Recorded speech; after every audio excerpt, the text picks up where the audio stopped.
Hello అండి, అందరూ ఎలా ఉన్నారు? Welcome back to my channel wide with Valli. ఒక్కొక్కరిది ఒక రకమైన లైఫ్ స్టైల్ కదండి. మనం పుట్టి పెరిగిన వాతావరణాన్ని బట్టి ఫాలో అవుతుంటాము. మాది మిడిల్ క్లాస్ కాబట్టి నేను ఇలా సింపుల్గా నార్మల్గానే ఏ హంగులు ఆర్భాటాలు లేకుండా చాలా నార్మల్గా పూజ చేసుకుంటానండి డైలీ. యాక్చువల్గా అయితే నాకు వేరే విగ్రహాలు అవి కొనడం కూడా అంత ఇష్టం లేదు. సో సెంటిమెంట్గా కూడా నేను ఈ ఫొటోస్ అయితే తీయను. ఇన్ కేస్ మనీ ఉన్నా కూడా నేను యాక్చువల్గా ఈరోజు మంచి విషయం మీతో షేర్ చేసుకుందాం అనుకుంటున్నానండి. ఏ అమ్మాయి అయినా ప్రెగ్నెంట్ అయితే చాలా హ్యాపీ ఫీల్ అవుతుంది కదండి. అంటే అది best moment in our life కదా. నా లైఫ్లో కూడా అలానేనండి. నాకు మ్యారేజ్ అయిన వెంటనే 3-4 మంత్స్కి కన్సీవ్ అయ్యాను. నేను అప్పుడు వర్కింగ్ ఉమెన్ని. ఆఫీస్కి వెళ్ళేదాన్ని. అప్పుడు వర్క్ ఫ్రమ్ హోమ్ ఏం లేదండి. అంటే 10 years బ్యాక్ కదా. కానీ మా హస్బెండ్, మా పేరెంట్స్ అయితే వద్దు, హ్యాపీగా కూల్గా రెస్ట్ తీసుకోమన్నారు. అంటే మేమేం రిచ్ కాదు, మిడిల్ క్లాస్. నాకు జాబ్ అయితే నీడ్ లేదు, కానీ ఎందుకు అంత స్ట్రెస్ తీసుకోవడం అని నేనైతే అయినంత వరకు చేతనైనంత వరకు ఇప్పుడు చదువుకున్నాం కదా, ఎందుకు ఖాళీగా ఉండడం, ఇంట్లో బోర్ కొడుతుంది కదా, ఎంతో కొంత మన హెల్ప్ అవుతాం కదా ఫ్యామిలీకి అన్న ఇంటెన్షన్తో నేను వెళ్ళేదాన్నండి అట్లానే. కానీ అప్పుడు ప్రెగ్నెన్సీ టైంలో మనకి చాలా వీక్ అవుతాం కదా, అంత వామిటింగ్స్ అవి అవుతుంటాయి కదా, సెన్సేషన్ అట్లా ఉన్నా కూడా వెళ్ళాను. కానీ ఒకరోజు ఏమైందంటేనండి, బాగా హెవీ రైన్ వచ్చింది. నేను ఆఫీస్ నుంచి ఇంకా క్యాబ్ మిస్ అవ్వడం వల్ల ఆటో తీసుకున్నా. బాగా ఆటోలో ఇంటికి వచ్చేసా. పవర్ కట్ అయిందండి. సో పవర్ కట్ అవడంతో నేను స్టేర్స్ యూజ్ చేయాల్సి వచ్చింది. 3 floors స్టేర్స్లో వెళ్ళి ఇంకా కూల్ వాటర్తో స్నానం చేయడం వల్ల రోజు కొంచెం టైర్డ్ అనిపించింది. కానీ నాకు అంతేం అనిపించలా. ఫుడ్ తీసుకుని పడుకున్నా. నాకు నెక్స్ట్ డే దాని ఇంపాక్ట్ తెలిసిందండి. నేను నెక్స్ట్ డే ఎర్లీ మార్నింగ్ లేచిన వెంటనే ఇంకా బ్రష్ చేద్దామని వెళ్ళేటప్పటికి నాకు హెవీ బ్లీడింగ్ అయింది. నేను చాలా భయపడ్డాను. మా హస్బెండ్ అయితే ఆఫీస్కి వెళ్ళిపోయారు. నేను కాల్ చేసా, ఇట్లా ప్రాబ్లం అవుతుందంటే నేను అప్పుడు జేజే హాస్పిటల్లో ట్రీట్మెంట్ తీసుకునేదానండి. జయంతి మ్యామ్, తను చాలా సీనియర్, చాలా ఎక్స్పర్ట్, చాలా పాజిటివ్ అండ్ కూల్గా ఉండేవారు. చాలా బాగా ట్రీట్ చేస్తారండి. నార్మల్ అయ్యేటట్టే చూస్తారు. అయితే నేను ఇంకా భయపడి వెళ్తుంటే మ్యామ్ అప్పటికి ఎమర్జెన్సీలో వేరే ఆమెకి డెలివరీ టైంలో బిజీగా ఉన్నారు. నేను ఇట్లా వెళ్ళేటప్పటికి సిచ్యువేషన్ చెప్తే మ్యామ్ నాకు ఒక ఇంజెక్షన్ చేశారు. ఇంజెక్షన్ చేసి ఈవినింగ్ వరకు వెయిట్ చేద్దాం, బేబీ హార్ట్ బీట్ ఎట్లా ఉందో లేదో స్కాన్ చూసి చెప్తానని చెప్పారు. కానీ ఆ హాఫ్ డే నేనైతే ఒక నరకం అనుభవించానండి. సరే కదా అని వెయిట్ చేసి ఈవినింగ్ వెళ్ళేటప్పటికి నాలాగనే వేరే అమ్మాయి కూడా నాలాంటి సిచ్యువేషనే వచ్చింది. తను స్కానింగ్కి వెళ్ళింది. తను స్కాన్కి వెళ్ళొచ్చిన తర్వాత తను ఫుల్ ఏడుస్తుంది. నాకు చాలా భయం వేసింది. వాళ్ళ బేబీ హార్ట్ బీట్ లేదని అబార్షన్ చేయాలన్నారు. నాకు కూడా ఒకటే టెన్షన్ అండి. ఎలా ఉన్నదంటే ఇంకా హారబుల్. అయితే వెళ్ళాము, స్కాన్ చేసి హార్ట్ బీట్ అయితే ఉంది, కానీ ఒక 1 week అబ్జర్వేషన్లో ఉంచాలి. అంత ఇప్పుడు ఏం చెప్పలేమన్నారు. నేను ఆ 1 week కూడా శానిటరీ ప్యాడ్స్ యూజ్ చేసి ఒక బెడ్ రిడన్లో ఉన్నా. అంటే వాటర్ కూడా లేవద్దని చెప్పారండి. వాష్రూమ్ కూడా అలా మా ఫాదర్ హెల్ప్ తోటి వెళ్ళేదాన్ని. నేనైతే అనుకున్నా, నేను హెల్తీగా ఉన్నా, స్ట్రాంగ్గా ఉన్నాను కదా, మంచి ఫుడ్ తీసుకుంటున్నా, నాకెందుకు ఇట్లా అయిందని. మన సిచ్యువేషన్ ఎలా ఉంటుందో చెప్పలేం.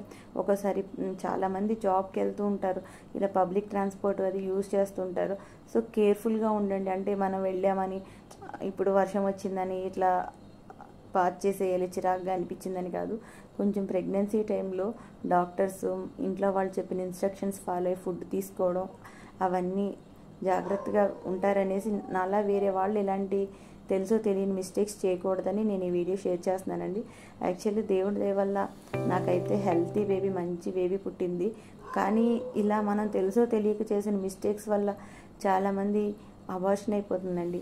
యాక్చువల్గా మనకి ఏదైనా ఒక వస్తువు ఈజీగా దొరికేస్తే దాని వాల్యూ తెలియదు అంటారు కదా. మనకి చాలా సంవత్సరాలు కానీ చాలా రోజులు వెయిట్ చేస్తే కానీ దానికి ఇంపార్టెన్స్ ఇస్తాం. అంతేకాకుండా ఇప్పుడు వీడు మంచిగా ఉన్నాడు, వాడిని ఫాలో అవ్వరా అని ఎగ్జాంపుల్కి ఎవరినైనా చెప్పి ఇంట్లో వాళ్ళు మనం చెప్తే అస్సలు ఫాలో అవ్వం. ఎందుకంటే వాళ్ళతో కంపేర్ చేస్తే మన ఈగో హర్ట్ అయ్యి మనం బెస్ట్ అనుకుంటాం. కానీ వీడు ఇట్లా అయిపోయాడురా, వాడిని చూసి నువ్వు అట్లా అవ్వద్దు అని ఒక నెగిటివ్ ఎగ్జాంపుల్ చెప్పామనుకోండి, ఫస్ట్ అలాంటి వాళ్ళని కేర్ఫుల్గా ఉండవును ఇట్లా జరిగిందని. సో నా సిచ్యువేషన్లో నేను ఎందుకంటే ఈ సిచ్యువేషన్ మీతో షేర్ చేసుకుంటున్నాను. సో నాలాంటి సిచ్యువేషన్ వేరే వాళ్ళు ఎవరు చేతులారా తెచ్చుకోకూడదని జాగ్రత్తగా ఉండమని చెప్తున్నానండి. అంటే అందరూ కుకింగ్ బ్లాగ్స్ ఇవన్నీ చేస్తుంటారు. ఒక్కొక్కళ్ళ లైఫ్లో ఒక్కొక్క రకమైన కష్టాలు ఉంటాయండి. ఎవరి లైఫ్ తీసినా ఒక్కొక్క మూవీ అవుతుంది అంటారు కదా. ఎవరి లైఫ్లో వాళ్ళు అందరం కష్టాలు సుఖాలు అన్నీ ఫేస్ చేస్తాం. కానీ మనం వచ్చినప్పుడు మనం ఎంత స్ట్రాంగ్గా ఉన్నాం అన్నది మన మీదే డిపెండ్ అయి ఉంటుంది. హెల్త్ ప్రాబ్లం వచ్చినప్పుడు మన కాన్ఫిడెన్స్ లూజ్ అయితే మన ఇమ్యూనిటీ కూడా తగ్గిపోద్దండి. మనం ఎంత స్ట్రాంగ్గా ఉంటే మనం అంత ఇమ్యూనిటీ కూడా అంత స్ట్రాంగ్గా ఉంటుంది. యాక్చువల్గా భయపడిపోతే అప్పుడు భయపడినంత మాత్రాన్ని ఏం చేయలేం. కానీ మన ఇమ్యూనిటీ పవర్ని మనం తగ్గించుకోకూడదు. ఆఫ్టర్ డెలివరీ కూడా నేను తెలుసో తెలియకుండా నేనే కాదండి చాలామంది మదర్స్ చేసే మిస్టేక్స్ ఏమంటే, మనం పిల్లలకి ఎంత హెల్తీ ఫుడ్ పెడుతున్నామో, స్కిన్ కేర్కి ఎంత వాళ్ళ స్కిన్ కాంప్లెక్షన్ ఎంత మంచిగా ఉండాలి, ఇట్లా ఇంప్రూవ్ చేయాలని వాళ్ళు బాగా చూసుకోవాలని ఎంతో ట్రై చేస్తాం. అంతవరకు చాలా ఓపిక్గా ఉంటామండి. వాళ్ళు ఎప్పుడైతే ఫుడ్ తినడం స్టార్ట్ చేస్తారో కొంతమంది చాలా విసిగిస్తారండి, కొంతమంది మంచిగానే ఉంటారు.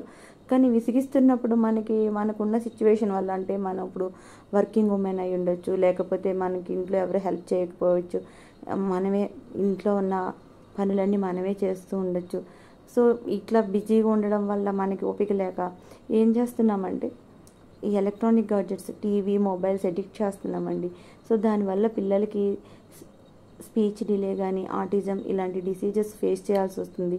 నేను కూడా అలా ఆ టైంలో నాకు యాక్చువల్లీ నేను సెకండ్ టైం కన్సీవ్ అవ్వడం వల్ల మా పెద్ద బాబుకి ఫుడ్ పెట్టే విషయంలో నాకు అసలు అంత ఓపిక లేక వాడు విసిగించడంతో నేనైతే ఇట్లా ట్యాబ్ ఇచ్చేదాన్నండి. వీడియోలు చూస్తూ ఈజీగా తింటున్నాడు కదా అని నాకు అప్పుడంత తెలియలేదు ఈ సిచ్యువేషన్ ఎట్లా అవుతుందని.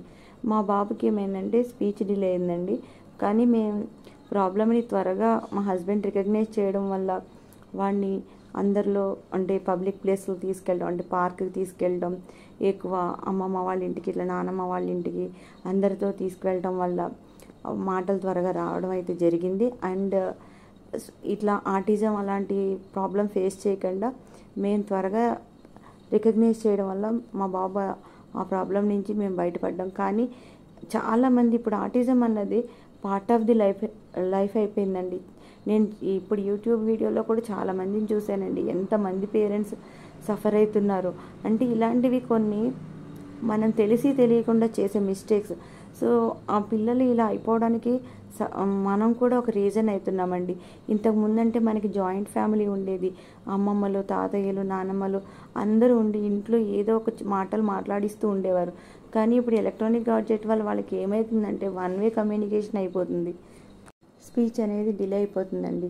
సో ఈ ప్రాబ్లం అలాగా వేరే వాళ్ళు ఫేస్ చేయకూడదని నేను ఈ వీడియోని మీతో షేర్ చేసుకుంటున్నానండి.